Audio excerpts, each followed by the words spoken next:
Еврокомесарката за проширување Марта Кос се понуди да посредува меѓу Македонија и Бугарија за решавање на спорот меѓу двете земји. Според неа потребно е властите во Скопје и Софија да го интензивираат диалогот, бидејќи на тој начин може да се постигне некакво решение.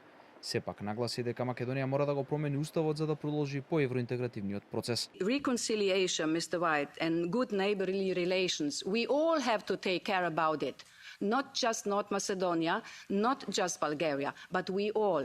But without talking to each other, it is not possible. That's why I have offered my personal possibility to facilitate. Andrei, why? Because sometimes I see that there are different understanding of what is going on.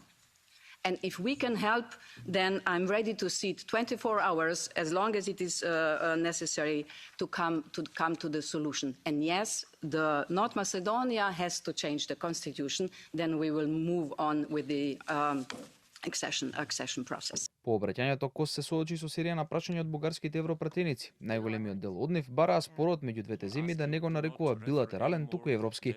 Пратеникот од Има таков народ, Ивајло Валчев, пак откри дека тој стои зад амандманот на извештајот за напредокот на земјава, а со кој се бара македонскиот идентитет да биде назначен како сегашен. Как гледате на факта, че наистина критична информација од разговорите вътре в групата на Shadow репортерите по доклада за Република Северна Македонија изтичаше в реално време.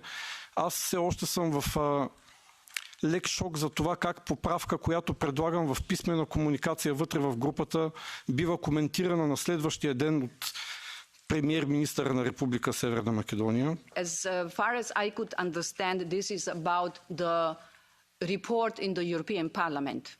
So the Commission is not dealing with this report. I wouldn't know how this goes and how the leakages from the European Parliament are going out toward the Macedonia. Европскиот парламент утре ќе гласа за извештајот кој го подготви известувачот за земјава Томас Вајц, а во пресед на седницата бугарскиот парламент едногласно усвои резолуција во која се наведува дека официјална Софија стои зад заклучоците од 2022 година и се повикуваат македонските власти да го спроведат договореното.